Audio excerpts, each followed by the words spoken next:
4 দিন ধরে বসন্ত সাহা একটা নোট তৈরি করেছেন। মুকুরের সিক্রেট ডায়েরিতে পাওয়া বিভিন্ন কথা, পুলিশের খোঁজ খবর এবং অল্প কিছু জিজ্ঞাসাবাদ থেকে এই নোটটা তৈরি হয়েছে। সবসময় এই নোটটা চোখের সামনে খুলে রেখেছেন বসন্ত সাহা।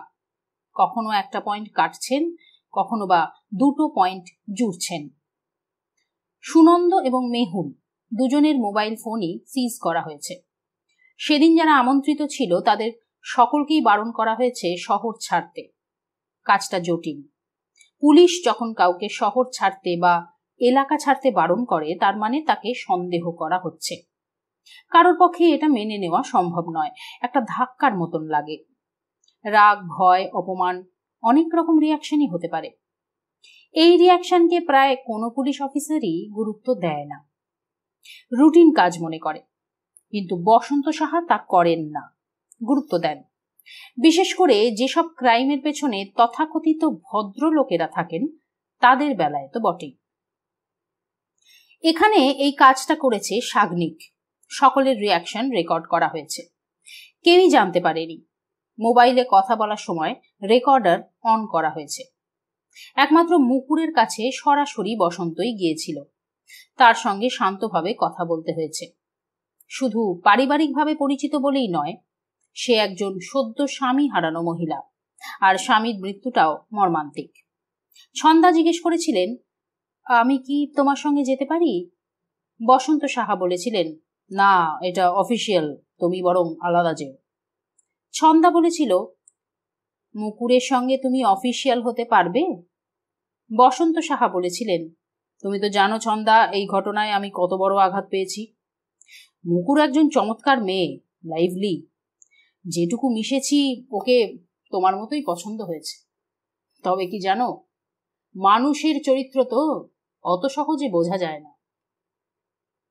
ছন্দা চমকে উঠে বলে, তুমি কি মুকুরকেও সন্দেহ করছো নাকি? বসন্ত সাহা শান্তভাবে বললেন, সন্দেহ আমি সকলকেই করছি। আমাদের কাজের সেটাই নিয়ম, সেটা তো তুমি জানো। মানুষের মন খুবই জটিল। পুলিশি কায়দা কানুন দিয়ে তাকে চেনা খুব শক্ত। Postmortem report, evidence, clue, chase, search, interrogation, এইসব দিয়ে কি আর সেই জটিল মন চেনা সহজ? তারপরেও চেষ্টা করি। ছন্দা বলল, তুমি কি সত্যি মনে করো যে মুকুরও বিষ মেশাতে পারে? এখনই বিশ্বাস করছি না, তবে এই কাজ করার জন্য ওর পক্ষে যুক্তি আছে। ছন্দা কঠিন গলায় বলল, কি সেই যুক্তি জানতে পারি? বসন্ত সাহা সামান্য হেসে বললেন, জেনে কি করবে? যুক্তিটা খণ্ডন করবে? চেষ্টা তো করব। অমন ভালো একটা মেয়ে, শান্ত, ভদ্র, প্রাণবন্ত, তাকে তোমরা পুলিশি নিয়মে সন্দেহের তালিকায় রাখবে আর আমি সেটা মেনে নেব, তা তো আর হয় না। হ্যাঁ, পুলিশ না হতে পারি, কিন্তু আমাদের তো কিছু বুদ্ধিশুদ্ধি আছে। তোমার মতন গায়ের জোর না থাকুক, মাথার জোরটা তো রয়েছে। বসন্ত সাহা বললেন, বুঝতে পারছি রেগে গেছো। তুমি মুকুরকে সন্দেহের তালিকায় রেখেছি, কিন্তু কোনো উপায় নেই যে ম্যাডাম। তুমি শুনলে তো আরোই রেগে যাবে যে এখনো পর্যন্ত তার ওপর আমার সন্দেহটা সব থেকে বেশি। ছন্দা বলল, সে কি বলছো এসব? বসন্ত সাহা গম্ভীর মুখে বললেন, খুবই দুঃখের সঙ্গে বলতে হচ্ছে, কিন্তু সন্দেহ থেকে তো আর বেরোতে পারছি না।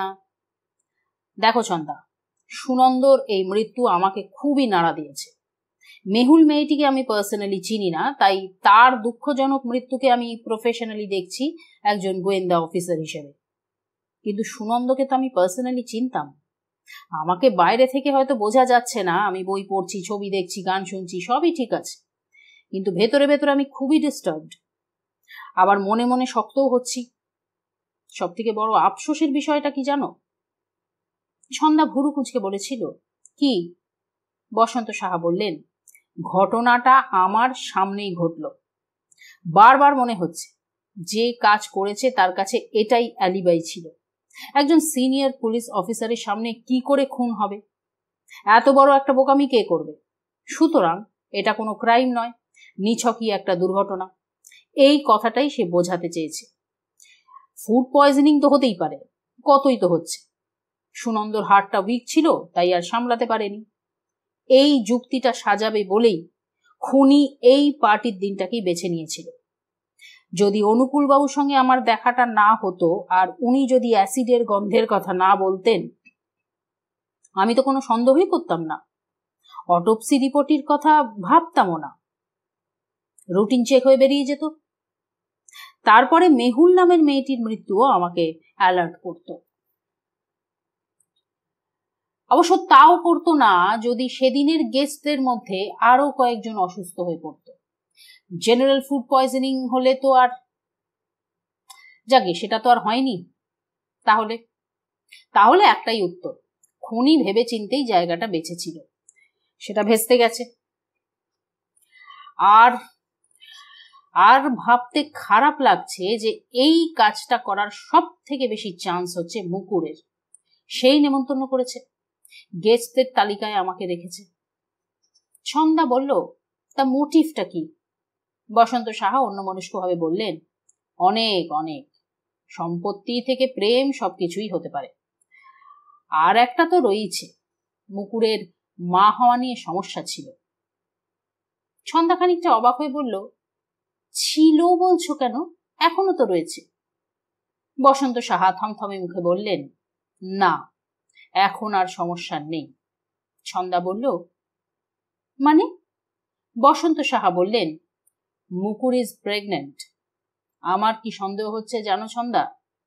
সন্দেহ হচ্ছে ফ্ল্যাটের 1 year সেলিব্রেশন নয়, অ্যাকচুয়ালি এই সুখবরটাই সেলিব্রেট করতে চেয়েছিল মুকুর।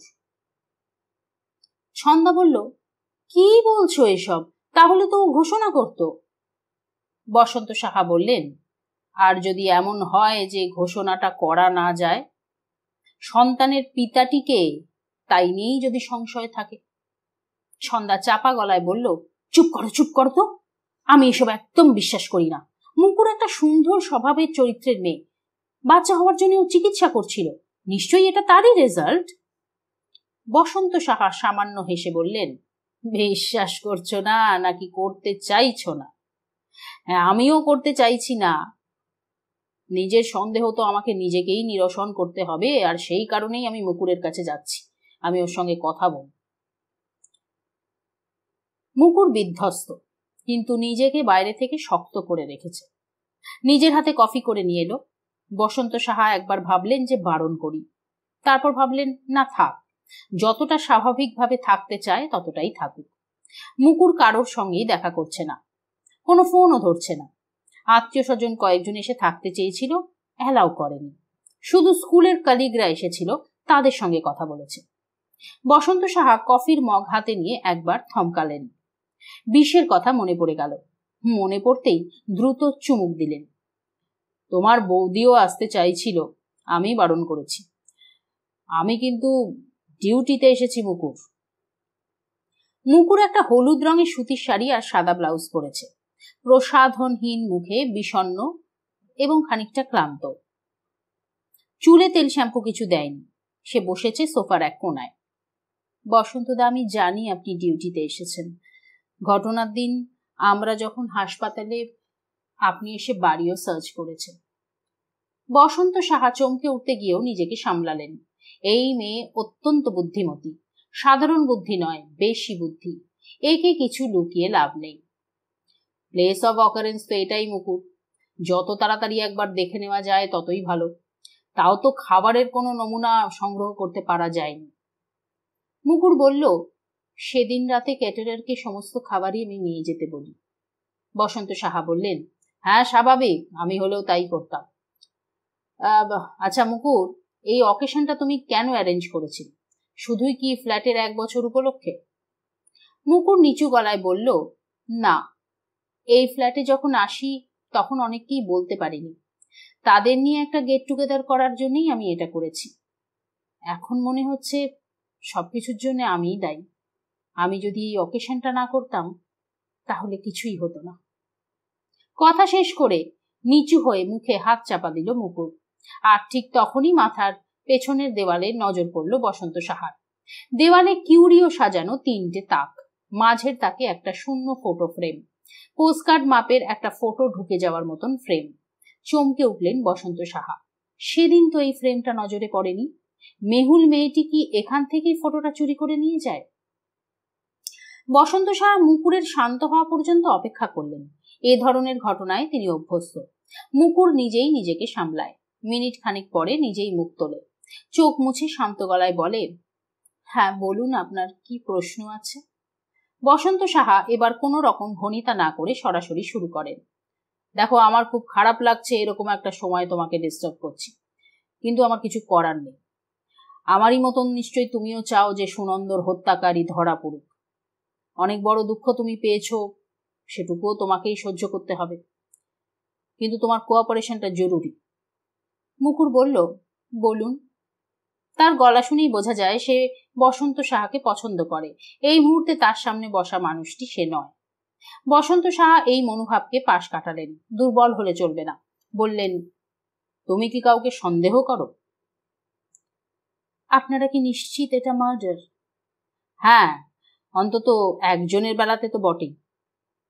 সেটা সুনন্দ না হয় মেহুলও তো হতে পারে। হয়তো ওর খাবারে বিষ মেশাতে গিয়ে সুনন্দকে ভুল করে। হ্যাঁ হতে পারে, তবে সেটাও মার্ডারই হবে। তুমি কি মনে করো মেহুলকে মারার মতন কেউ রয়েছে?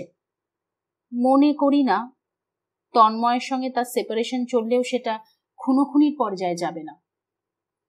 সুনন্দর কোনো শত্রু, কোনো খবর তুমি জানো? এমন কোনো শত্রু যে এই পার্টিতে ছিল? মুকুর মাথা নামিয়ে একটু ভাবল, তারপর বলল, আমি কেমন করে জানবো? তবে প্রতীকের সঙ্গে কদিন আগে একটা মন কষাকষি হয়েছিল, সেই অকেশনের কাজ করবে না বলেছিল। বসন্ত সাহা ভুরু কুঁচকে বললেন, কি নিয়ে মন কষাকষি? মুকুর বলল, প্রতীক ওর ছোটবেলার বন্ধু, টাকা ধার চেয়েছিল। সুনন্দ দিতে রাজি হয়নি। তবে তার জন্য বিষ খাইয়ে মারবে এমনটা ভাবা একটু অসম্ভব। বসন্ত সাহা একটু চুপ করে রইলেন। তারপর দুম করে বললেন, আচ্ছা মুকুর, তুমি ছাড়া গেস্ট লিস্টটা আর কে জানতো? মুকুর বলল, মানে? পার্টিতে কে আসবে তার নাম কার কার জানা ছিল? আর কে জানবে? হ্যাঁ সেটাই তো আমি জানতে চাইছি, মানে কাকে তুমি আমাদের কথা বলেছিলে? মুকুর ভুরু কুঁচকে ভাবল, বলল, কাউকে বলেছি বলে তো মনে পড়ছে না। তারপর নিজের মনেই বলল, সুনন্দকেও তো বলিনি, পুরোটা জানে না, সারপ্রাইজের জন্য গোপন রেখেছিলাম। সারপ্রাইজ? হ্যাঁ সারপ্রাইজ। আমার কলেজের এক সহপাঠী পুনেতে থাকে, সেই ফ্ল্যাটের নাম দিয়েছে। আমি সুনন্দকে বলিনি সে আসছে, বলেছিলাম দ্য ড্রিম নামটা যে দিয়েছে সে আসবে। তা সে কি এসেছিল? হ্যাঁ এসেছিল। হৈমন্তীর সঙ্গে আপনাদের আলাপও তো করিয়ে দিই। ওই তো কেকটা ডিস্ট্রিবিউট করলো। শেষের দিকে দিশাও জয়েন করলো। কত হইচই, কত আনন্দ! আমি আমি ভাবতেই পারছি না। আমার মনে হচ্ছে এটা একটা দুঃস্বপ্ন। এই দুঃস্বপ্নটা কেটে যাবে। কথা বলতে বলতে শাড়ির আঁচল দিয়ে চোখ ঢাকলো মুকুর। বসন্ত সাহা চুপ করে থাকলেন। বুঝতে পারলেন যতই অভ্যস্ত হন না কেন, এরকম পরিস্থিতিতে তিনি কখনো পড়েননি। মনে মনে অভিযুক্ত করে তিনি যে মেয়েটিকে জেরা করছেন তাকে তিনি অল্প দিনের পরিচয়ে পছন্দ করে ফেলেছেন, আর মুকুরও সে কথা জানে। সাগ্নিক এই কাজটা করতেই পারত, কিন্তু কেন জানি না বসন্ত সাহার মনে হয়েছে এই রহস্য সমাধানের প্রথম চাবিটি রয়েছে মুকুরের হাতে। সেই জন্য তিনি নিজেই এসেছেন। এই ধরনের জেরার সময় সঙ্গে একজন লেডি অফিসারের নিয়ে আসা নিয়ম, সেই নিয়ম আজ তিনি মানেননি। চাননি মুকুরকে এখনই নিয়মের মধ্যে ফেলতে। প্রয়োজন হলে পরে নিশ্চয়ই আসবে। মোবাইল বেজে উঠল। বসন্ত সাহা ফোন তুললেন। সাগ্নিক। বসন্ত সাহা চাপা গলায় বললেন, কি হয়েছে সাগ্নিক? সাগ্নিক ওপাশ থেকে নিচু অথচ উত্তেজিত গলায় বলল, স্যার একটা অদ্ভুত ব্যাপার। সাগ্নিক ঠান্ডা মাথার অফিসার, সহজে উত্তেজিত হয় না। তার উপর সে জানে স্যার মুকুরের কাছে এসেছে। বসন্ত সাহা ভুরু কুঁচকে বললেন, হ্যাঁ তা কি হয়েছে? সাগ্নিক বলল, আপনি মিসেস মুকুরের যে সিক্রেট ডায়েরিটা আমাকে দেখতে দিয়েছিলেন তার একটা পাতা ছেঁড়া। বসন্ত সাহা ভুরু কুঁচকে বললেন, তার মানে? কই, আমার তো চোখে পড়েনি। সামনে মুকুর বসে, ফলে তাকে খুব সাবধান হয়ে কথা বলতে হচ্ছে। এমন কোনো শব্দ এখনই ব্যবহার করা যাবে না যাতে মুকুর বুঝতে পারে।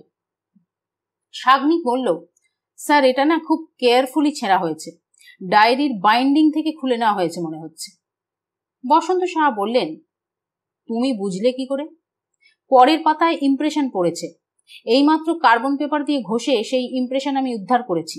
ওপরে লেখা গেস্ট লিস্ট, ফার্স্ট নেম বসন্ত সাহা। আচ্ছা, তা এরকম কটা নাম তুমি পড়তে পারলে? সাগ্নিক বলল, প্রায় সবকটাই স্যার। স্যার আমি কিন্তু শিওর কেউ একজন এই লিস্ট ওই খাতা থেকে চুরি করেছে। তবে ডায়েরিতে কিন্তু আরো একটা লিস্ট রয়েছে, কাটাকুটি করা, রাফ। বসন্ত সাহা হাঁপ ছেড়ে বাঁচলেন। সাগ্নিক খুব গুরুত্বপূর্ণ একটা ইনফরমেশন দিল। তার মানে মুকুর নয়, অন্য কেউ। কিন্তু সে কে? মুকুর আবার নিজেকে সামলে নিয়েছে, মুখ তুলেছে। ফোন রেখে বসন্ত সাহা নরম গলায় বললেন, আচ্ছা মুকুর, তুমি কি তোমার ডায়েরির পাতা ছেড়ো? মুকুর অবাক হয়ে বলল, ডায়েরির পাতা কি কেউ ছেড়ে? যাক, নিশ্চিন্ত করলে। এই অকেশন ফাইনাল করার পর তোমার এই ফ্ল্যাটে কে কে এসেছে? মানে তুমি আর সুনন্দ ছাড়া। মুকুর বলল, ফাইনাল তো শেষ দিন পর্যন্ত হয়েছে, অনেকেই এসেছে। মেহুল, কঙ্কনা এরা এসেছে। একদিন সন্ধেবেলা দিশা আর কিশোরও এসেছিল আমার মনে পড়ছে। আর পুনে থেকে হৈমন্তী এসেছে। আর আর হ্যাঁ, প্রতীক বেশ কয়েকবার এসেছে মেনুটা ফাইনাল করতে। ও হ্যাঁ, একদিন কঙ্কনাও এসেছিল। বসন্ত সাহা খানিকটা নিজের মনেই বললেন, ও তাহলে তো যে কেউই করতে পারে। মুকুর অবাক হয়ে জিজ্ঞেস করে, কি করতে পারে? বসন্ত সাহা একটু চুপ করে থেকে বললেন, তোমার সিক্রেট ডায়েরি থেকে পাতা চুরি হয়েছে। তোমার ওই ডায়েরিটা পেয়ে আমাদের খুব সুবিধা হয়েছে। সেদিনের গেস্টদের সবার সম্পর্কেই আমাদের একটা ধারণা তৈরি হয়ে গেছে। তোমাকে প্রশ্ন করে ব্যস্ত করতে আর হলো না। আর দুটো কথা, 1 নম্বর, সুনন্দর ইন্স্যুরেন্সের কাগজগুলো একটু রেডি করে রাখবে, দরকার হলে আমরা দেখব। আর 2, তুমি যে এক্সপেক্ট করছো সেটা সুনন্দ জানতো? মুকুর একটু যেন চমকে উঠল, বলল, আপনি জানলেন কি করে? আমি তো বৌদিকেও বলিনি। বসন্ত সাহা বললেন, আমি সেদিন তোমার রিপোর্ট দেখেছি মুকুর। মুকুর মাথা নামিয়ে বলল, ও হ্যাঁ, সুনন্দ জানতো যে সে বাবা হতে চলেছে, দীর্ঘ চিকিৎসার ফল। ওই পার্টিতে তার ঘোষণা করার কথাও ছিল। এই উপলক্ষে সে পুনে থেকে আমার জন্য একটা আংটিও নিয়ে এসেছিল। বসন্ত সাহা বললেন, ও পার্টিটা তাহলে শুধু ফ্ল্যাটের কারণে ছিল না? আমি এরকমই একটা কিছু ভেবেছিলাম। যাকগে, আজকে চললাম। হ্যাঁ, তুমি তোমার বসন্তদাকে ভুল বুঝো না। তুমি আমাকে আর তোমার বৌদিকে খুব নিশ্চিন্ত করলে। তবে একটাই অনুরোধ, কদিন কলকাতা ছেড়ে কোথাও না গেলেই ভালো হয়। পুলিশের একটু কাজ করতে সুবিধা হয়, বুঝতেই পারছো। আপনি কি আমাকে সন্দেহ করছেন? আমি সুনন্দকে বিষ খাইয়েছি? বসন্ত সাহা সামান্য হেসে বললেন, হ্যাঁ এতক্ষণ করছিলাম, তবে আর করছি না। মুকুরের বাড়ি থেকে বেরিয়ে অফিসে গেলেন বসন্ত সাহা। সাগ্নিক ঘরে এলো। স্যার, কিছু পাওয়া গেল? বসন্ত সাহা বললেন, পাওয়া গেল। আর যেই হোক, মুকুর খুনটা করেনি। শর্টলিস্ট করেছো? সাগ্নিক বলল, হ্যাঁ স্যার, কঙ্কনা পলাশ, উজ্জ্বল নয়নিকা, প্রতীক, দিশা কিশোর, তন্ময় আর মেহুল। ও হ্যাঁ, আর হৈমন্তী। বসন্ত সাহা বললেন, তার মানে 9 জন। এর মধ্যে যে কেউ খুনি হতে পারে। সাগ্নিক বলল, মোটিভটা ধরতে পারলে অনেকটা ক্লিয়ার হবে স্যার। বসন্ত সাহা স্থিরভাবে বললেন, না সাগ্নিক, ওটা ক্লাসিক্যাল পদ্ধতি। এই কেসে আমাদের এগোতে হবে উল্টো পথে। আগে জানতে হবে খুনি কাকে খুন করতে চেয়েছিল, তারপর কিভাবে খুন করেছে, এবং লাস্টে গিয়ে মোটিভ। এটা কিন্তু একটা জটিল এবং ইউনিক কেস। বসন্ত সাহা কথা শেষ করতেই টেবিলে রাখা মোবাইলটা বেজে উঠল। বসন্ত সাহা ফোন ধরে বললেন, হ্যাঁ বলো মুকুর। ওপাশ থেকে মুকুর ভাঙা গলায় বলল, বসন্তদা, একটা কথা মনে পড়েছে। আমার কিন্তু 2 পাতায় লিস্ট করা ছিল।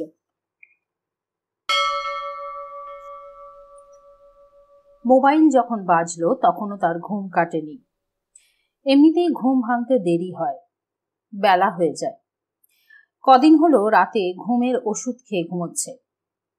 কাল একটাই হয়নি, 2:30 পর্যন্ত ছটফট করে দ্বিতীয়টাও খেতে হয়েছে। সে হাত বাড়িয়ে বালিশের তলা থেকে ফোন বের করলো। বসন্ত সাহা লোকটা গোলমাল শুরু করেছে। ঘুমের ঘোরে বসন্ত সাহা নামটা মাথায় স্ট্রাইক করলো না। হু ইজ বসন্ত সাহা? চিনতে পারছো না? সেদিনের পুলিশ অফিসার, পার্টিতে ছিল। ওই লোকটাই তো ঘটনাটাকে অ্যাক্সিডেন্ট না বলে মার্ডার বলতে চাইছে। ইনভেস্টিগেশনও শুরুও করেছে। ও হ্যাঁ, মনে পড়েছে। তা ও মার্ডার বললেই তো আর হবে না, প্রমাণ করতে হবে। লোকটা বুদ্ধিমান আমার থেকে। তোমার কতটা বুদ্ধি সেটা পরে বোঝা যাবে। যাক, ওর এক অফিসার ফোন করে বলেছে যে কোথাও যাওয়া যাবে না, কলকাতাতেই থাকতে হবে। আমাকে তো বলেছে, সেদিন পার্টিতে যারা ছিল সবাইকেই বলেছে। শুধু তাই নয়, আমাকে ওর অফিসে দেখা করতে বলেছে। তাই নাকি? সে উঠে বসলো। ঘরের এয়ার কন্ডিশন মেশিন বিজবিজ করে চলছে। যদিও ঠান্ডা কম করা আছে, তারপরেও শীত করে। বিছানার পাশে সাইড টেবিল থেকে রিমোটটা তুলে এসি মেশিন বন্ধ করলো। এখন কি কর্তব্য? কি আবার, ডেকেছে যখন যাবে, সাবধানে উত্তর দেবে। পুলিশ কিন্তু খুব ঝানু হয়, আমাকে অসাবধান করতে মোটেই সময় নেবে না। তাহলে কি করবে ভাবছো? এতে ভাবাভাবির কি আছে, যা হবে ফেস করতে হবে।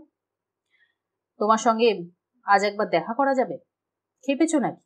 তোমার ওই বসন্ত সাহা সবার পেছনে লোক লাগিয়ে রেখেছে। তা লোক লাগালে কি এসে যায়?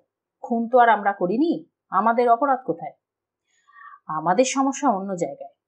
কোন জায়গায়? তুমি জানো না? বুঝতে পারছো না? আমাদের রিলেশনটাই তো জানাজানি হয়ে যাবে। তা একদিন তো হবেই।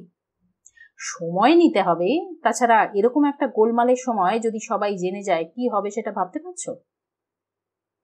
না, পারছি না। তবে তোমার ভয়টা আন্দাজ করছি। তোমার সাহসটা না আসলে বিছানায়, দরজা লক করে। এমন ভাবে বলছো যেন বিছানা শুধু আমারই লাগে। তুমি কি আমার সঙ্গে ঝগড়া করতে ফোন করেছো? আমি পুলিশের কাছে যাব না, ওরা জেরা করে সব বের করে নেবে। তাহলে পালিয়ে যাও। কোনো অপরাধ না করে পালাতে চাইলে পালাও। খুন না করি, অন্য অপরাধ তো করছি। কি অপরাধ? পরকিয়া? নিশ্চয়ই। বোকার মতন কথা বলো না তো। পরকিয়া এখন আর কোনো অপরাধ নয়, সুপ্রিম কোর্টের ভার্ডিক্ট হয়ে গিয়েছে, তুমি তো জানো। কথাটা তুমি বোকার মতো বললে। আমি আইনের চোখে অপরাধের কথা বলছি না। তাহলে? তুমি বুঝতেই চাইছো না। তা অনেকদিন ধরেই তো তোমাকে বলছি। কি বলছো সোনা? তুমি দাম্পত্য চালাবে, আবার আমার সঙ্গেও শোবে, এই কথা? তোমার সঙ্গে কথা বলার কোনো মানেই হয় না। আহা, রেগে যাচ্ছ কেন? শোয়ার কথা বললাম বলে? তুমি সকালে ঘুম ভাঙিয়ে পুলিশের কথা বলবে, আর আমি একটু শোয়াশুয়ির কথা বললেই রেগে যাবে? কি বলতে চাইছো? বলতে চাইছি পুলিশের প্রবলেমটা তোমার সোনা, আমার নয়। এসব কি বলছো? ঠিকই বলছি। এবার ফোনটা রাখো, আমি ঘুমোবো। ঘুমোতেই পারো, কিন্তু আমি তোমাকে ছাড়বো না। এই মার্ডারটা যে তুমি করনি তার কি প্রমাণ? এক সময় তুমি মুকুরকে মেরে ফেলার প্ল্যান করতে, বলো করতে কিনা? সুনন্দর সম্পত্তির ওপর তোমার লোভ ছিল। বাজে কথা। আমাকে লুকোতে যেও না, আমি পুলিশকে সব বলে দেব। সুনন্দর কি এমন সম্পত্তি রয়েছে যে তার বউকে মেরে তাকে বিয়ে করতে হবে? সে তো তুমি জানো ডার্লিং। বাবার এক ছেলে যে জমিদার বংশের একমাত্র উত্তরাধিকারী, সে খবর অনেকে না রাখলেও তুমি তো রাখো। টাকির কাছে প্রাসাদের মতন বাড়িটি যে তার, সেটিকে বিক্রি করে রিসর্ট বানালে যে কয়েক কোটি টাকার মুনাফা, সেই হিসেবটা তো তোমার করাই হয়ে গেছিল। Shut up. আহা, সোনা চিৎকার করে না। তুমি তো এও জানতে মুকুর সুনন্দকে বিশ্বাস করতো না। তার আগে বিয়ে ছিল, সে মেয়েটিকেও তুমি চেনো, আর আমিও চিনি। সেদিন তো পার্টিতে এসেছিল। মুকুর তাই ডিভোর্সের বিষয়ে প্যাঁচ মেরে রেখেছিল। ঝামেলা পাকাতে হলে সুনন্দকে খেসারত দিতে হতো, তার থেকে সরিয়ে দেওয়াই ভালো। মুখ সামলে কথা বলো। আহা, চড়ছো কেন? মুখ সামলে কথা তো তুমি বলবে, আর আমাকে নয়, পুলিশকে বলবে। পুলিশকে বলবে মেহুলকে কিভাবে বিষ খাইয়েছিলে, জলে মিশিয়ে। Shut up you bitch. এটা তোমার ক্রাইম থ্রিলার নয়। যাও, পুলিশকে যা খুশি বলো গিয়ে, আই ডোন্ট কেয়ার। বাথটাবের পাশে রাখা মোবাইল ফোনটা মিহি সুরে বাজছে। খুব বিখ্যাত গানের লাইন। গানটাও চেনা লাগলেও চেনা যাচ্ছে না। সে বাথটবে আধশোয়া, একদিকে ব্যাক রেস্ট রয়েছে, সেখানে মাথা, একরাশ চুল ছড়িয়ে রয়েছে বাথটবের গা বেয়ে। তার হাতে একটা বই। বইটি একটি অটোবায়োগ্রাফি, গ্যাব্রিয়েল রেয়ান্দ নামে এক মহিলার লেখা। পুরোনো দিনের হলেও ইংরেজিটা সুখপাঠ্য। ভাষার থেকে বড় কথা, বইটা খুবই ইন্টারেস্টিং বিষয়। রেয়ান্দ ছিলেন একজন মডেল, নুড মডেল। কৈশোর থেকে শুরু করে দীর্ঘ 20 বছর এই কাজ করেছেন। শিল্পীর সামনে নগ্ন হতেন, তাও যে সে শিল্পীর মডেল নয়, দুনিয়া কাঁপানো শিল্পী। তিনি ফরাসি শিল্পী পিয়ের অগুস্তো র্যানোয়ার মডেল। বিশ্বের সেরা শিল্পদের একজন র্যানোয়ার একসময় বাইসাইকেল থেকে পড়ে গিয়ে রিউমাটিজমে আক্রান্ত হয়েছিলেন। তারপরেও বহু বিখ্যাত সব ছবি এঁকে গিয়েছেন। আজও সেসব ছবি বিস্ময়কর। শিল্পরসিকরা বারবার সেই ছবি দেখেন আর কাটাছেঁড়া করেন। অন্তর্গত অর্থ তো বটেই, এমনকি রং, ব্রাশ, স্ট্রোক নিয়েও চর্চার শেষ নেই। নিজে শারীরিকভাবে অক্ষম হয়েও র্যানোয়ার একটার পর একটা নিউড এঁকেছেন। সেসব পেন্টিংস দুনিয়া কাঁপিয়ে দিয়েছে। স্পর্শকাতর, কামোদ্দীপক নগ্ন নারী, কখনো কোচে শোয়া, কখনো বা সে বসে রয়েছে চেয়ারে। তাদের ভঙ্গিমায় কখনো অপেক্ষা, কখনো রতির ক্লান্তি, কখনো উত্তেজিত, আবার কখনো দলবদ্ধভাবে, কখনো আবার একাকী। র্যানোয়ারের বিশ্ববিখ্যাত নিউড পেন্টিংস এর মধ্যে রয়েছে nude in a chair, large nude, reclining from the back, bather with blond hair, woman combing her hair। Art ক্রিটিকরা লিখেছেন এইসব ছবিতে নারীর গড়ন সুঠাম, সুডৌল, ভারী নিতম্ব স্তন, নরম উজ্জ্বল ত্বকে নারী ক্লান্ত, বিষাদমুক্ত, চরম ব্যক্তিগত অংশটি উদ্ভাসিত এবং প্রস্ফুটিত, সব মিলিয়ে সতেজ ও লাবণ্যময়ী। নারীর এই কামোদ্দীপক রূপ শুদ্ধ প্রকৃতিরই অংশ, প্রকৃতিকে ছাড়িয়ে গাছ, লতা, পাতার মতোই উন্মুখ। বেদার ড্রাইং হার লেগ ছবিটি গভীর যৌন সম্পর্কযুক্ত, গোপন অভিব্যক্তি সংকোচহীনভাবে প্রকাশ করা হয়েছে। রেয়ান্দ লিখেছেন, 15 বছর বয়স থেকে এই মহামানবের সঙ্গে কাজ করছি। বারবার নগ্ন হয়েছি, বসেছি, দাঁড়িয়েছি বহু বিভঙ্গে। আগে জানতাম শুধুমাত্র মানবের জন্ম আছে, তার কাছে জানলাম জন্ম আছে শরীরেরও। আমার শরীর জন্ম ধন্য হলো। আমার শরীর দেখে তিনি কখনো বা খুশি হয়েছেন, কখনো বা বিরক্ত। দূর থেকে দেখেছেন, তবু মনে হয়েছে তিনি যেন আমার খুবই কাছেই। যখনই পেন্সিলে তুলির আঁচড় দিয়েছেন ক্যানভাসে, মনে হয়েছে আমাকে স্পর্শ করছেন। সেই স্পর্শ কোনো পুরুষের নয়, সেই স্পর্শ আমাকে নিয়ে যেত এক অনির্বচনীয় সুখযাত্রায়। একদিন স্টুডিওতে এসে আমাকে বললেন, মোবাইল বেজে উঠল। ফ্যানার মধ্যে বুক ডুবিয়ে পর্যন্ত বসেছিল সে। হাতের পেপার ব্যাগ সরিয়ে একটু উঠল। ফটফটে সাদা ফেনায় আলতোভাবে ভেসে উঠল তার বাদামি দুটি স্তন। সে মুগ্ধ হলো। আহা, র্যানোয়ারের মডেল যদি সে হতো। মোবাইল কানে নিয়ে বলল, আমাকে ফোন করতে তোমায় বারণ করেছি তো। বসন্ত সাহা আমার ফোন ট্যাপ করেছে। বসন্ত সাহা বারান্দায় বসে রয়েছেন। আজকে বাড়ি ফিরতে রাত হয়েছে। এদিকটায় বাড়িঘর কম, তাই বাইরের অন্ধকার এখনো দূষণহীন, নির্মল। শহরের মাত্রাতিরিক্ত আলো দূষণ ছাড়া আর কি। শুধু মানুষের পক্ষে পীড়াদায়ক নয়, গাছে, পথের ধারে, পার্কের তীব্র আলোর পশু পাখি, কীট পতঙ্গ এসবের জন্যও তা কষ্টের। গোয়েন্দা অফিসার বসে রয়েছেন ইজি চেয়ারে, বেতের ইজি চেয়ার। খুবই আরামের এই চেয়ার ছন্দা কিনেছেন কলকাতার হ্যান্ডিক্রাফট মেলা থেকে। ছন্দা প্রতি বছরই এই মেলাতে গিয়ে আপ্লুত হয়ে পড়েন এবং প্রচুর জিনিস কিনে নেন। সব যে প্রয়োজনের তা নয়, বছর জুড়ে তার সেই সব গিফট আইটেমই এই মেলা থেকে নেওয়া। অ্যানিভার্সারি, জন্মদিন, দোল, পয়লা বৈশাখ সব ধরনের অকেশনেই এখানকার জিনিস নিয়ে যান। এটাই রেওয়াজ করে নিয়েছেন। মাটি, কাঠ, বেত, কাপড়ে তিনি স্বচ্ছন্দ। স্কুলে গিয়ে কালিকদের এইসব মেলায় গিয়ে কেনাকাটা করার জন্য উৎসাহ দেন। গ্রামের গরিব মানুষের শিল্পকর্ম দেখে গোয়েন্দা ঘরণী এতটাই মুগ্ধ হন যে নিজেকে সামলাতে পারেন না। সব থেকে বড় কথা, হ্যান্ডিক্রাফট মেলায় গিয়ে ছন্দা দেখেছেন পুরুষের থেকে মহিলারা কাজ বেশি করছে। আঁকা, বোনা, সেলাই, খোদাই নিয়ে বসে রয়েছে। ছোট ছোট মেয়েরা যেভাবে রং তুলি ধরে আঁকছে, পুতুল বানাচ্ছে, সেটা দেখে অবাক হতে হয়। ক্যামেরা ব্যাগিয়ে অনেকে দাঁড়িয়ে পড়ে।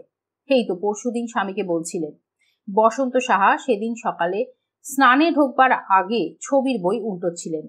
একটু ফাঁক পেলেই বই টেনে নেওয়ার অভ্যেস তার অনেক দিনের। ছন্দা বললেন, আবার ছবি? অফিস যাবে না? বসন্ত সাহা লজ্জা পেয়ে বললেন, হ্যাঁ এই তো যাচ্ছি। এই বইটা আসলে খুব ভালো। লেখক ছবির কথা, বড় বড় শিল্পীর কথা খুব সহজভাবে লিখেছেন। ছন্দা খানিকটা অভিমানের গলাতেই বললেন, সবাই বড় বড় আর্টিস্টদের নিয়ে লাফালাফি করে, আর গ্রামের হস্তশিল্পের কারিগররা সামান্য সম্মানটুকু পান না। বড় আর্টিস্টদের কাজ, জীবন এসব নিয়ে তো বই রয়েছে। এইসব আড়ালে থাকা আর্টিস্টদের কথা আমরা কতটা জানতে পারি বলো? বসন্ত সাহা হেসে বললেন, সে কথা বলো না ছন্দা। বড় আর্টিস্টদের সঙ্গে এদের তুলনাই চলে না। তাদের ছবি, ভাস্কর্য এক একটা দর্শন, কল্পনার এক্সট্রিম প্রকাশ। মানুষের বোধ, শিল্প চেতনা এসবকে তারা প্রভাবিত করে। বাজারের জন্য তো তারা কাজ করেননি, পরবর্তীকালে বাজার তাদের ব্যবহার করেছে। আর তুমি যে ধরনের লোকাল আর্ট ওয়ার্কের কথা বলছো তার বেশিটাই তো এলাকা ভিত্তিক এবং স্কিল নির্ভর। এই ধরো পুরুলিয়ার মুখোশ, বাঁকুড়ার ঘোড়া, বংশ পরম্পরায় এই শিল্পটা রয়ে গিয়েছে। যারা এই কাজ করছেন তাদের আমি কোনোভাবেই ছোট করছি না। এরাও এক একজন গুণী। শিল্পগুণ না থাকলে এই স্কিলটা তো রপ্ত করা যায় না। আমি এদের শিল্পী হিসেবে সম্মান জানাই। আগের থেকে এখন এরা অনেক বেশি নজরে এসেছেন, গোটা পৃথিবী জুড়েই এসেছেন। এই তো এত মেলা হচ্ছে, এক্সিবিশন হচ্ছে, তোমরা গিয়ে কেনাকাটা করছো, পার্মানেন্ট দোকানও রয়েছে। ছন্দা বললেন, তাই এইটুকুই কি এনাফ? বসন্ত সাহা বললেন, না এনাফ নয়, আরো হলে আরো ভালো হতো। এ ধরনের আর্টওয়ার্ক দেখতে দেখতে সেন্স ডেভেলপ করে। আমি তোমার সঙ্গে একমত, যতটা পাওয়া উচিত ছিল এরা ততটা পান না। ছন্দা বললেন, আমি মেলায় দেখেছি এক একজন ক্রেতা 2-5 টাকা কমানোর জন্য যা দরদাম করে না, দেখলেও লজ্জা হয়। অথচ বেড়াতে গিয়ে, হোটেলে খেয়ে, গাড়িতে ঘুরে হাজার হাজার টাকা খরচ করে বসতে তাদের কিন্তু কোনো সমস্যা নেই। আর যত সমস্যা ওই 10 টাকায়। বসন্ত সাহা বললেন, সে আর কি করবে, সবার কি মাইন্ডসেটটা একরকম? সবাই কি শিল্প আর শিল্পীকে বুঝতে পারে? বুঝলে কি আর দুনিয়া চলতো? এই ধরনা সুনন্দ আর মেহুলের হত্যা রহস্যের মধ্যে কোথাও একটা শিল্প লুকিয়ে রয়েছে, অথচ আমি ধরতে পারছি না। ছন্দা অবাক হয়ে বললেন, হত্যা রহস্যের শিল্প মানে কি? বসন্ত সাহা আপন মনে বললেন, হ্যাঁ সেই মানেটাই তো খুঁজছি ছন্দা। ছন্দা উৎসাহ নিয়ে বললেন, তা কি করে জানলে? মুকুরের সিক্রেট ডায়েরিটা পড়তে গিয়ে পেয়েছি। ছবি? মুকুর আবার ছবি নিয়ে ইন্টারেস্টেড হলো নাকি? না না তা নয়, ও হয়নি, ও ডায়েরিতে এক জায়গায় লিখেছে। কি লিখেছে? বসন্ত সাহা এবার হেসে বললেন, পুলিশের সিক্রেট কি বলা যায়? ইনভেস্টিগেশন চলছে না। ছন্দা বললেন, ও সরি। ছন্দা স্বামীকে জানেন, প্রফেশনাল গোপনীয়তা ভাঙবার মানুষ তিনি নন। তিনি উৎসাহও দেখান না। নেহাত এই ভয়ঙ্কর ঘটনার সঙ্গে মুকুর জড়িত তাই। বসন্ত সাহা স্ত্রীর কাছে গোপন করলেও সিক্রেট ডায়েরিতে লেখা মুকুরের কথাগুলো নিয়ে তিনি ভেবেই চলেছেন। মুকুরের ছেঁড়া ছেঁড়া লেখাটা এই রকম, যে ছবি টবি নিয়ে থাকছে তাকেই নামকরণের জন্য বলবো ঠিক করেছি। একটা আর্টিস্টিক কিছু ভেবে বলবে। ওকে টেলিফোনও করলাম, বললাম বাড়িতে নাকি আর্টিস্ট দেখে ছবি আঁকাচ্ছ। খ্যাপা একটা। সেদিন আবার বলে, হ্যাঁ রে মুকুর, স্বামীকে বেঁধে রাখার উপায় কি জানিস কিছু? সমস্ত প্রপার্টি নিজের নামে করে রাখা, বাড়ি গাড়ি ব্যাংক ব্যালেন্স, বোঝো ঠেলা। আমি বললাম জানি না বাবা। তখন বলল, টাকা পয়সা গোছানোর ব্যাপারে তোর অ্যারেঞ্জমেন্টটা কি? বললাম, আমি এসব নিয়ে মাথা ঘামাই না, সবই সুনন্দ জানে। যেখানে সই করতে বলে আমি করে দিই। মনে হচ্ছে এই খ্যাপা মেয়েটা আবার বিয়ে করবে। ব্যাস এইটুকুই লেখা। কিসের নামকরণ, কে ছবি নিয়ে থাকছে সেসব কিছুই লেখেনি। মেয়েটি স্বামীকে বেঁধে রাখার কথা বলছে কেন? আর সম্পত্তির প্রশ্নই বা আসছে কোত্থেকে? এই লেখা কি কোনোভাবে হত্যাকাণ্ডের সঙ্গে যুক্ত? যুক্ত যদি নাও হয় তাহলেও লেখাটা কিন্তু ইন্টারেস্টিং। মেয়েটি কে এবং সে মুকুরের পার্টিতে এসেছিল কিনা সেটা জানতে মন চাইছে। হয়তো বিষয়টা কিছুই নয়, একেবারে বাইরের কিছু, তারপরেও অকারণেই মাথায় খচখচ করছে। ছবির প্রসঙ্গ আছে বলেই হয়তো করছে। বসন্ত সাহা ভেবেছিলেন মুকুরকে জিজ্ঞেস করবেন, সাগ্নিক বারণ করল, স্যার মুকুর দেবীকে আমরা সন্দেহের তালিকা থেকে বাদ দিয়েছি ঠিকই, কিন্তু উনি তো জানেন না যে অপরাধী কে বা কারা। আমাদের এইসব প্রশ্ন যদি মুখ ফসকে বেরিয়ে গেল তাহলে কিন্তু তদন্তের অসুবিধা হবে। বসন্ত সাহা বললেন, হ্যাঁ, দ্যাটস ট্রু, কিন্তু এই মনের অবস্থা নিয়ে মুকুর কি কারোর সঙ্গে যোগাযোগ করবে? মানে এত ডিটেলসে কি কথা বলবে এখন? সাগ্নিক বলল, না, উনি হয়তো ভেবে বলবেন না, এখন তো উনি এলোমেলো হয়ে রয়েছেন, এসব কথা তো আর ভেবে বলবেন না। আমার বেলায় স্যার এরকম কয়েকবার হয়েছে, কিন্তু সে অবশ্য চাকরি পাওয়ার গোড়ার দিকে। একটা রাবারির কেস নিয়ে যাকে যে কথাই জিজ্ঞেস করেছি সবাইকেই বলে বেরিয়েছে। টিপার যে ছিল ডাকাতদের খোঁজ খবর দিত, সে এইসব শুনে বুঝে গেল আমি ডাকাতদের নিয়ে ইনভেস্টিগেশন করছি না। যে খবর দিয়ে তাকে ডেকে এনেছে তাদের খুঁজছি, সে পালালো। সেই থেকে আমি অ্যালার্ট থাকি স্যার। তার থেকে খানিকটা জানার পর জিজ্ঞেস করাটাই ঠিক হবে বলে মনে হয়। বসন্ত সাহা মেনে নিয়েছেন, তবে আর দেরি করা যাবে না, যা করার দ্রুতই করতে হবে। সময় কমে আসছে, গেস্টদের সবাইকে কলকাতায় আটকে রাখা হয়েছে। এটা বেশি দিন করা যায় না, কাউকে ডিটেন করতে কোর্টের পারমিশন লাগে, এরা কেউ কোর্টে চলে গেলে কিন্তু মুশকিল। বারান্দার আলোটা নেভানো, বসন্ত সাহা চোখ বুজে রয়েছেন, ঘটনাটা দেখার চেষ্টা করছেন। কখনো সামনে অস্পষ্ট ফুটে উঠছে আর কখনো বা মিলিয়ে যাচ্ছে। ইতিমধ্যেই সকলকেই কম বেশি এক রাউন্ড জিজ্ঞাসাবাদ হয়ে গিয়েছে। 15 জনের মধ্যে সুনন্দ মেহুল আর নেই। এছাড়া বাদ গিয়েছে বসন্ত সাহা নিজে এবং ছন্দা। ধরা হয়নি অনুকূল বাবু আর তার স্ত্রীকেও। মুকুরকে প্রথমে সন্দেহ করলেও পরে লিস্টের বাইরেই রাখা হয়েছে। তাহলে বাকি রইল 4 জন কাপল, পলাশ কঙ্কনা, উজ্জ্বল নয়নিকা, প্রতীক মন্দার এবং দিশা কিশোর, আর মেহুলের সেপারেশনে থাকা স্বামী তন্ময়। মোট 9 জন। এই তালিকা সাগ্নিকে। আজ দুপুরে সাগ্নিক বলেছিল, স্যার, মেহুল মেয়েটি খুন করবার পর সুইসাইড করতে পারে না, নিজে বাড়ি গিয়ে হয়তো বিষ খেয়েছে। বসন্ত সাহা মুখ তুলে তাকালেন, ধীরে ধীরে বললেন, মোটিভ? সাগ্নিক একটু চুপ করে থেকে বলল, হতে পারে বিট্রে, হতে পারে পুরনো কোনো রাগ। বসন্ত সাহা নিজের মনে বললেন, তাহলে তো রহস্যভেদ হয়েই গেল। সাগ্নিক বলল, হতেও তো পারে স্যার। বসন্ত সাহা এবার বললেন, না, পারে না, তাহলে বিষ বা বিষের কন্টেনারটা পেতাম। ঘরে সেরকম কিছুই পাওয়া যায়নি, লুকিয়ে আর কোথায় রাখবে? ঘর তো সার্চ হয়েছে, পারফিউম, লোশন, ক্রিম সব শিশি চেক করা হয়েছে। আমি ডাক্তারের সঙ্গেও কথা বলেছি, তিনি বলেছেন যেভাবে এই বিষটা তৈরি হয়েছে তাতে কার কখন অ্যাকশন হবে সেটা বলা মুশকিল। কারোর আবার সঙ্গে সঙ্গে হবে, কারোর আবার 3-4 ঘন্টা পরেও হতে পারে। The mixture of D-stramonium, opium and sulfuric acid is completely unpredictable. It has no specific antidote also. তুমি তো জানো সাগ্নিক, বিভিন্ন ধরনের পয়জনের বিভিন্ন ধরনের অ্যান্টিডোট থাকে। ক্যারেক্টার কম্পোজিশন ধরে ধরে তাদের লিস্ট করা আছে, সেইভাবেই ট্রিটমেন্টও করা হয়। সাগ্নিক বলল, তাহলে মেহুলকেও আমরা সন্দেহের তালিকা থেকে বাদ রাখি? বসন্ত সাহা বলেছিলেন, নতুন কোনো ইনফরমেশন না পাওয়া পর্যন্ত বাদ রাখা যায়, যদি পাওয়া যায় তখন মত বদলাতে হবে। ইনভেস্টিগেশন তো কখনো রিজিড হতে পারে না। দুজনেই একমত হয়েছে বাকিদের মধ্যে থেকে একজন বা একাধিক জনের এই জোড়া খুনের সঙ্গে জড়িত। ভেবেচিন্তে বিষটা তৈরি করা হয়েছে যাতে মৃত্যুটা অবধারিত হয়, চট করে এর কোনো অ্যান্টিডোট দিয়ে চিকিৎসা না করা যায়। সেই বিষ কায়দা করে দুজনকে খাওয়ানো হয়েছে, ফলে এদের কথা থেকেই বুঝতে হবে খুনিকে, সন্দেহ হলে চেপে ধরতে হবে। জিজ্ঞাসাবাদের গুরুত্বপূর্ণ অংশগুলো মাথায় গেঁথে নিয়েছেন বসন্ত সাহা। আজ সারাদিন ধরে অফিসে বারবার পড়েছেন, মুখস্থ হয়ে গিয়েছে। এখন আবার পুরোটা মনে করার চেষ্টা করছেন। যেটুকু মনে পড়ছে না সেটুকু নিয়ে মাথা ঘামাচ্ছেন না। নিশ্চয়ই সেটা তত গুরুত্বপূর্ণ নয়, তাহলে মনে থাকতো। এদের কথার ফাঁক ফোকরে কোথাও কি কোনো গোলমাল, কোনো কাঁটা রয়েছে, যে কাঁটাটা মাথার ভেতর খচখচ করবে? বসন্ত সাহা ইজি চেয়ার ছেড়ে স্টাডিতে গেলেন। টেবিলে বসে অফিসের কাগজপত্র ঘাঁটতে শুরু করলেন। ইন্টারোগেশনের গুরুত্বপূর্ণ অংশগুলো আবার পড়তে হবে। কাঁটা নিশ্চয়ই কোথাও একটা লুকিয়ে আছে। হঠাৎই তার মনে পড়ে গেল এমন একটা কথা যার সঙ্গে এই হত্যাকাণ্ডের কোনো সম্পর্ক নেই। শিল্পী র্যানোয়ার বলেছিলেন, আমি তো নতুন কিছু করিনি, আমার পূর্বসূরীরা যে কাজ করেছেন তারই পুনরাবৃত্তি করেছি। এই কথা এই সময় মনে হওয়ার কারণ কি? বসন্ত সাহা নিজের ওপর বিরক্ত হলেন। তিনি একজন দায়িত্ব সম্পন্ন পুলিশ অফিসার।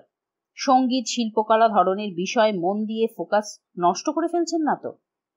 পিঠ সোজা করে বসে কাগজপত্র টেনে নিলেন। তখনও তিনি জানেনই না জোড়া হত্যা রহস্যের উদ্ঘাটনে শিল্পী র্যানোয়ারের এই কথাটা কতটাই কাজে লাগবে। জিজ্ঞাসাবাদের প্রথম পাতা খুললেন বসন্ত সাহা। কঙ্কনা, মুকুরদি আর সুনন্দদার সম্পর্কটা খুব ট্রান্সপারেন্ট নয়। মুকুরদিকে কেউ বেশি পছন্দ করুক এটা সুনন্দদা মেনে নিতে পারত না। আমার husband Palash was little soft about মুকুরদি। সুনন্দদা আমাকে ঘুরিয়ে পেঁচিয়ে সে কথা জানিয়ে দিয়েছিল। পলাশ, আমার সুনন্দকে কোনোদিনই পছন্দ নয়। মুকুরদিকে আমার ভালো লাগে, তবে সম্পর্ক করার মতন কিছু নয়। আলাদা করে কোনো যোগাযোগ নেই। আমি ইন্ডাস্ট্রিয়াল কেমিক্যালসের বিজনেস করি, বিভিন্ন কারখানায় সাপ্লাই দিই, স্পেশালি রাবার ফ্যাক্টরিতে। রাবার মোল্ড করতে লাগে। যদিও আমার স্ত্রী বলে আমি নাকি বিষের ব্যবসা করি। সুনন্দদার স্টমাকে যে বিষটা পাওয়া গিয়েছে তার সঙ্গে আমার অন্তত কোনো সম্পর্ক নেই, শুধু সালফিউরিক অ্যাসিডের অংশটুকু ছাড়া। উজ্জ্বল, ছেলেবেলায় মুকুরের প্রতি আমার একটা ক্রাশ হয়েছিল, এমন ঘটনা সবার জীবনেই আছে। এখন আমি সেসব থেকে অনেক দূরে। আর হ্যাঁ, এই বিষয়টা নিয়ে আমি সেদিনও মুকুরের সঙ্গে শুধু মজাই করেছি। বলেছিলাম তোর বরের জন্য বিষ নিয়ে যাব। জানি না সে পুলিশের কাছে একথা বলেছে কিনা, তবে আমি নিজেই বলে রাখলাম, ইট ওয়াজ আ ফান, একেবারে নির্ভেজাল মজা। আপনারা নিশ্চয়ই বুঝবেন, এত বছর পর ঘোষণা করে কাউকে খুন করার মতন মানুষ আমি অন্তত নই। নয়নিকা, আমার বর এমনই একজন পুরুষ যার সঙ্গে মেয়েদের প্রেম করতে চাওয়াটা অস্বাভাবিক কিছু নয়, তবে সে আমার প্রতি 100% কেয়ারিং অ্যান্ড রেসপন্সিবল। মুকুরদের প্রতি জেলাস হলে সুনন্দতাকে নিশ্চয়ই খুন করতে যাব না। প্রতীক, আমি জানি আমার ওপর আপনাদের সন্দেহ সব থেকে বেশি, সেটাই স্বাভাবিক। আমি পুলিশ হলে আমিও সেই সন্দেহটাই করতাম, কারণ দুটো মৃত্যুর বিষ ছিল খাবারের মধ্যে। যদিও সামান্য কটা টাকা ধার পাইনি বলে খাবারে বিষ মিশিয়ে দুটো মানুষকে মেরে ফেলবো এমন উন্মাদ বলে আমাকে আপনাদের মনে হচ্ছে কি? টাকার পরিমাণটা শুনলে আপনারা অবাক হবেন, মাত্র 2 লাখ। 2 লাখ টাকার জন্য সারা জীবন জেলে পচবো? আর একটা তথ্য আপনাদের জানিয়ে রাখি, আপনারা হয়তো মনে করছেন পার্টি ভেস্তে যাওয়ার পর আমি খাবারগুলো সরিয়ে ফেলি এবং ফেলে দিই যাতে কেউ না বুঝতে পারে ওতে বিষ মেশানো ছিল। এই তথ্যটা ঠিক নয়। খাবারগুলো আমাদের স্টাফেরা ভাগাভাগি করে নিয়ে যায়, তারা বাড়িতে নিয়ে গিয়ে খেয়েছে এবং কারোর শরীর খারাপ হয়নি, এমনকি বদ হজমটুকু পর্যন্ত হয়নি। আপনারা খোঁজ নিতে পারেন। সামান্য কিছু স্টার্টার ছাড়া আমাদের সার্ভ করা কোনো খাবার তো কেউই খায়নি। পনির পকোড়া আর চিকেন ড্রামস্টিকে কি আর আমরা নুনের বদলে বিষ ছড়িয়ে দিয়েছিলাম? হ্যাঁ জানি ম্যাডাম আমাদের নামে কমপ্লেন করেছেন, তবে ওর এখন মাথার ঠিক নেই। এখানে এসে থমকালেন বসন্ত সাহা। এই লোককে সন্দেহের তালিকা থেকে বাদ দিয়ে ঠিক কাজই হয়েছে। এই জিজ্ঞাসাবাদের আগে মুকুরের সিক্রেট ডায়েরি এবং সাগনিকের হোমওয়ার্ক কাজে দিয়েছে, তবে এখন সব থেকে জরুরি কাজটা চলছে। সাগনিক সকলের মোবাইল নাম্বার থেকে তাদের কল লিস্টটা জোগাড় করছে। নাম্বার পাওয়া গিয়েছে মুকুরের কাছ থেকে, সে সব রকম কোঅপারেট করছে। গেস্টদের মধ্যে কেউ কি কারোর সঙ্গে কথা বলে সেটা দেখাই এখন মূল উদ্দেশ্য। এই লিস্ট থেকে বোঝা যাবে হত্যার কাজটা কারোর একার কিনা, নাকি সঙ্গে আরো কেউ ছিল। এটা জানতে পারলেই রহস্য অনেকটাই সহজ হয়ে যাবে। তবে কল লিস্ট বানাতে গিয়ে সব থেকে বড় সমস্যা, কারোর যদি 2 বা তার বেশি সিম থাকে। ফোন করে জানতে চাওয়া হয়েছিল, কেউ তার অন্য নম্বর দিয়েছে, আবার কেউ বলেছে তার আর কোনো নাম্বার নেই। কেউ গোপন করলো কিনা সেটা ধরার জন্য সাইবার ক্রাইম ডিপার্টমেন্টের সঙ্গে কথা হয়েছে। তারা মোবাইল নেটওয়ার্কের সার্ভিস প্রোভাইডারের সঙ্গে যোগাযোগ করছে, 2-1 দিনের মধ্যেই বলে দেবে। সেই কারণেই সময় লাগছে। যে নম্বর গোপন করেছে তাকে হয়তো নতুন করে আবার জিজ্ঞাসাবাদ করতে হবে। বসন্ত সাহা সাগনিকের সঙ্গে কথা বলে ইতিমধ্যে 2টো লিস্ট বানিয়ে ফেলেছেন, সন্দেহ আর সন্দেহের বাইরের 2টো লিস্ট। পাশে প্রয়োজন মতো কারণটাও লেখা হয়েছে, খানিকটা কল্পনা দিয়ে আর খানিকটা যুক্তি দিয়ে। জেরা আর খোঁজ খবরের ভিত্তিও রয়েছে। ফোনের কল লিস্ট পেলে এই দুটো তালিকায় চূড়ান্ত হবে। ছন্দা ঘরে এলেন। একটা জিনিস দেখবে? বসন্ত সাহা চোখ খুলে বললেন, কি জিনিস? ছন্দা চেয়ারের কাছে এগিয়ে এলেন, স্বামীর কাঁধের পাশ দিয়ে হাতের মোবাইলটা এগিয়ে ধরলেন। এই ছবিটা দেখো, সেদিন মুকুরের পার্টিতে তুলেছিলাম। টেবিলের ওপর এই যে লাল শেডের বাঁশের টেবিল ল্যাম্পটা জ্বলছে, ওটা আমার দেওয়া, ওই হস্তশিল্প মেলা থেকে কেনা। কি সুন্দর না? বাঁকুড়ার একটা মেয়ে তৈরি করছিল। বসন্ত সাহা অস্ফুটে বললেন, বাহ। ছন্দা বলল, ছবিটা না হঠাৎই চোখে পড়ল, মনটা বড্ড খারাপ হয়ে গেল। মুকুর সেদিনই আলোটা জ্বালিয়ে দিয়েছিল, আর দেখো ওর জীবনের আসল আলোটাই নিভে গেল। বসন্ত সাহা মোবাইলটা হাতে নিলেন, ভারী স্বরে বললেন, তখনও তো কেকটা কাটাই হয়নি। এই যে ট্রের ওপর সাজানো রয়েছে, ওপরের লেখাটাও পড়া যাচ্ছে, হ্যাপি বার্থডে। পাশে ওটা কি দেখা যাচ্ছে, কাঠের মতন, ওই যে কেকের ট্রে থেকে উকি দিচ্ছে। ছন্দাও মোবাইল হাতে নিয়ে ভালো করে বললেন, আরে ওটা তো ছুরির হাতল, বাঁট, কাঠের সুন্দর কাজ করা, আমি সেদিনই খেয়াল করেছিলাম। এটা দিয়েই তো কেকটা কাটা হলো, ওই যে হৈমন্তী মেয়েটা কাটলো। বসন্ত সাহা বললেন, ও। ছুরিতে বসন্ত সাহার ইন্টারেস্ট নেই। এই হত্যা রহস্যের সঙ্গে ছুরির কোনো সম্পর্ক নেই, সম্পর্ক রয়েছে বিষের। বসন্ত সাহা আবার কাগজপত্রে মন দিলেন। এবার প্রতীকের স্ত্রী, এই মেয়েটির জবানবন্দির একটি অংশ গোলমেলে, তবে গোলমালটা সরালে মজাই পাওয়া যাবে। মন্দার, আমি আমার স্বামীকে বিশেষ পছন্দ করি না, বিশ্বাসও করি না। উনি বিজনেসের জন্য সমস্ত কিছু করতে পারেন। পুরীতে পার্টনারশিপে হোটেল কেনার চেষ্টায় আছে, সবার কাছ থেকে টাকা চেয়ে বেড়ায়, আমার বাবার কাছ থেকেও নিয়েছে। হাড় কঞ্জুস একটা পয়সাও আমাকে দেয় না। খুন করতে পারে কিনা জানি না, ফ্রিতে হলে অবশ্য একটা কথা ছিল, খরচাপাতি বেশি হয়ে গেলে করবে না। হৈমন্তী, মুকুর আমার কলেজ জীবনের সহপাঠিনী, চমৎকার মেয়ে।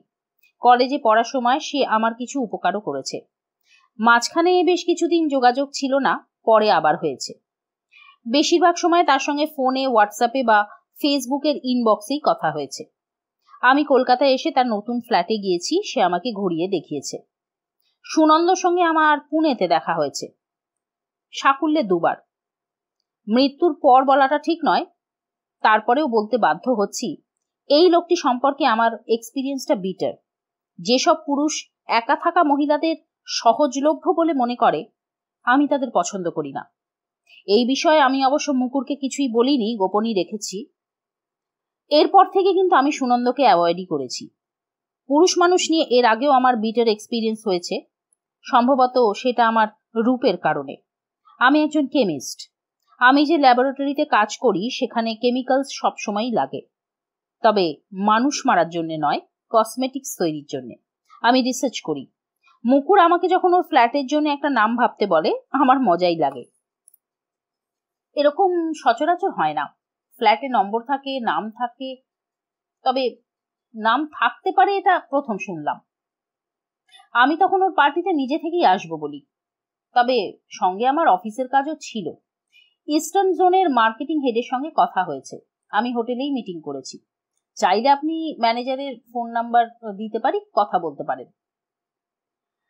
আর মুকুরকে একটা ক্রকারি সেট দিয়েছি, ঠিক ক্রকারি নয়, ওই স্পুন, ফর্ক, নাইফ। নতুন ফ্ল্যাটে তো এগুলো খুব দরকার হয়। একবার পুনের ফ্ল্যাটে হাতের কাছে ছুরি না পেয়ে একটা ডাঁশা পেয়ারা আমি কামড়ে খেতে যাই, আমার দাঁতটা ইনজিওর্ড হয়েছিল। আর হ্যাঁ, কেকটা আমার, তবে আমি হাতে করে ওটা নিয়ে যাইনি, আমি ওদের ঠিকানায় অর্ডার করে দিয়েছিলাম। দিশা, ওদের সম্পর্কে আমি বিশেষ কিছু জানি না। বেড়াতে গিয়ে সুনন্দদা আর মুকুরদির সঙ্গে আলাপ হয়েছে, তবে ঘনিষ্ঠতা কিছু হয়নি। মাঝে মধ্যে মুকুরদি টেলিফোন বা হোয়াটসঅ্যাপে যোগাযোগ রাখতো, তবে মুকুরদির সঙ্গে ওর হাজবেন্ডের রিলেশনটা খুব একটা ইজি ছিল না। সুনন্দদার নাকি আগে একটা বিয়ে ছিল, মুকুরদি সেই কারণে নানাভাবে উইল টুইল করে প্রোটেকশন নিয়ে রেখেছিল।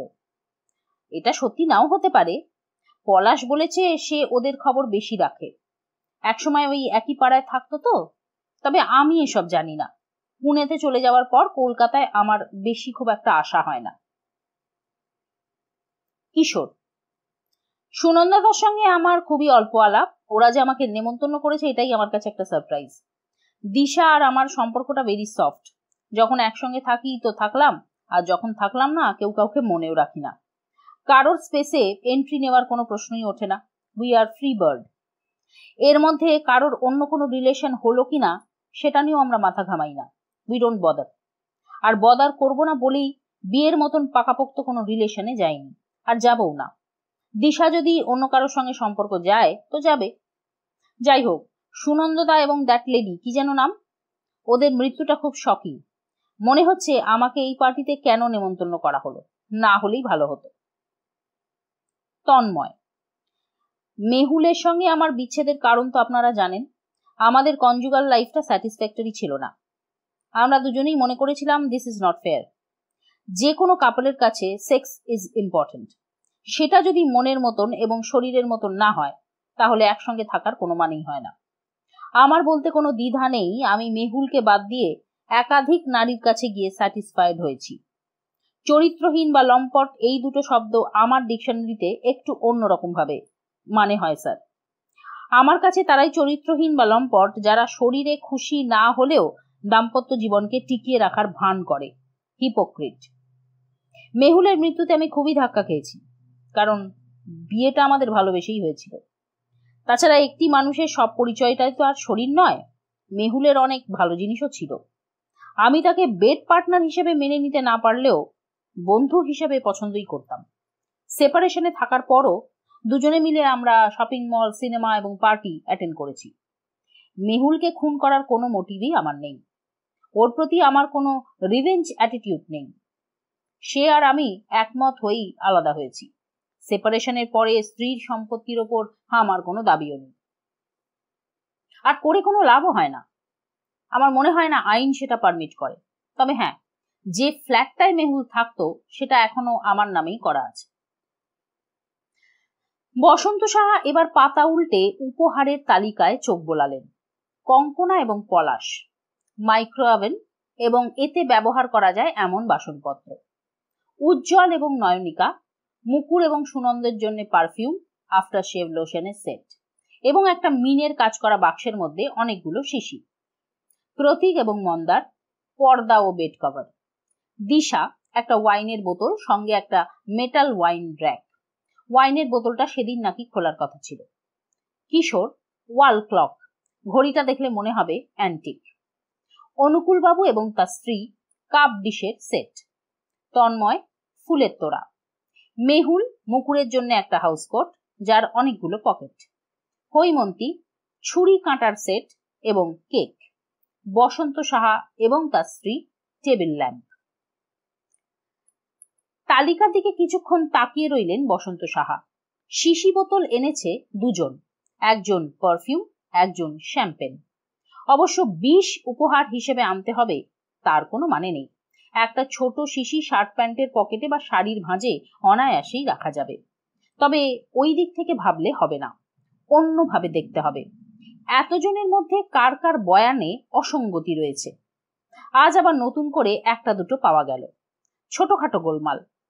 সেসব নিয়ে বেশি মাথা ঘামালে চলবে না। রোজ একবার করে পড়লে এরকম ছোটখাটো গোলমাল একটা না একটা পাওয়া যাবেই। তবে একজন বেশি গোলমাল করেছে, সে কে? আর গোলমালটাই বা কি? গলায় বিঁধে যাওয়া কাঁটার মতো খচখচ করছে, কিন্তু তাকে দেখা যাচ্ছে না। মোবাইল তুলে সাগ্নিকের নম্বর ধরলেন বসন্ত সাহা। হ্যাঁ স্যার। রাত কি খুব বেশি সাগ্নিক? না স্যার, মোটে তো 9:30। আচ্ছা, তুমি একটা কাজ করতে পারবে? হ্যাঁ পারবো স্যার। কোথাও যেতে হবে? না, কোথাও যেতে হবে না, টেলিফোন করবে। গেস্টদের সকলকে জিজ্ঞেস করবে, অবশ্যই আমাদের এবং অনুকূল বাবুদের বাদ দিয়ে, অগুস্তো রেনোয়ার নামে কাউকে চেনে কিনা। কি নাম বললেন sir? Augusto Renoir. Sir, if you don't mind, আপনি কি ফরাসি শিল্পীর কথা বলছেন? বসন্ত সাহা বললেন, গুড, আমি জানতাম তুমি পারবে। এবার জানতে হবে মুকুরের গেস্টদের মধ্যে কে কে পারবে। শুধু এইটুকুই প্রশ্ন স্যার? হ্যাঁ, আগে পিছে বলে তৈরি হওয়ার সময়টা দেবে না, প্রশ্নটা সাডেনলি করবে, যেন তুমি পাড়ার মন্টুর কথা জানতে চাইছো। গলার আওয়াজটাও খেয়াল করবে। সাগ্নিক বলল, ওকে স্যার, আপনাকে আমি আধ ঘন্টার মধ্যে জানাচ্ছি। আধ ঘন্টা লাগলো না, 22 মিনিটের মাথায় ফোন এলো। বসন্ত সাহা আগ্রহ নিয়ে জিজ্ঞেস করলেন, কি হলো সাগ্নিক? সাগ্নিক বলল, তন্ময় বাদ দিয়ে সবাই ফোন ধরেছে স্যার, আর বেশিরভাগই অবাক হয়েছে। নামটা তো বুঝতেই পারেনি। একজন তো আমাকে রীতিমতো ধমক দিল, পুলিশ বলে নাকি ঠাট্টা করছি। কেউ পারল না? মানে রেনোয়ার যে একজন আর্টিস্ট সেটুকুও না? সাগ্নিক একটু থেমে বলল, না স্যার, একজন পেরেছেন। তিনি শুধু চিনতেই পারেননি, হেসে বলেছেন, ইমপ্রেশনিস্ট শিল্পীদের মধ্যে হি ওয়াজ মোস্ট সাকসেসফুল ওয়ান। পুরো নাম পিয়ের অগুস্তো রেনোয়ার। তার ছবির সব থেকে বড় দিক জীবনের সেলিব্রেশন। প্রাণ শক্তি আর উজ্জ্বল আলোয় ভরা পৃথিবীকে তিনি ছবিতে ধরতে চেয়েছেন বারবার। সে আরো বলেছে, স্যার, এই শিল্পীর আঁকা নিউড নাকি অ্যামেজিং, এত সুন্দর যে বিস্মিত হতে হয়। নারীর নগ্নতা তার কাছে বিষাদ এবং ক্লান্তিমুক্ত। স্যার, এতখানি শুনে তো আমি নিজেও অবাক হয়ে গেছি। বসন্ত সাহা চকচকে চোখে বললেন, very good, well done Sagnik. এই কাজ সবাইকে দিয়ে হতো না। এবার তোমাকে যা বলছি তুমি মন দিয়ে শোনো। ডিনারে বসে চুপচাপ খাচ্ছিলেন বসন্ত সাহা। ঠিক খাচ্ছিলেন না, খাবারটা নিয়ে নাড়াচাড়া করছিলেন খুব অন্যমনস্ক ভাবে। ছন্দা সাহা স্বামীর খাবার নাড়াচাড়া দেখে নিচু গলায় বললেন, তুমি শরীরের দিকে কিন্তু নজর দিচ্ছ না। কদিন তো অফিসে দই পর্যন্ত নিচ্ছ না। ফল খাওয়ার ব্যাপারে নেগলেক্ট করছো। টেবিলে যেমন ভাবে রেখে দিই সেইভাবেই পড়ে থাকে। হ্যাঁ জানি, মুকুরের পার্টির ঘটনা তোমাকে খুবই আঘাত দিয়েছে। তোমার মতো পুলিশ অফিসারের সামনে খুন হয়ে গেল, আমারও খারাপই লাগছে। কিন্তু তা বলে শরীরের দিকে খেয়াল করবে না সেটা কি কথা? ফলটা অন্তত খেও। বসন্ত সাহা মুখ তুলে বললেন, আচ্ছা ছন্দা, পাকা পেয়ারা ছুরি দিয়ে কেটে খাওয়া যায়, কিন্তু ডাঁশা পেয়ারা, মানে যাকে আমরা আধ পাকা বা কাঁচা বলি, সেটা কি কখনো ছুরি দিয়ে কাটা যায়? তুমি শুনেছ কখনো? ছন্দা হেসে বললেন, কেন, তুমি কি ডাঁশা পেয়ারা খাবে?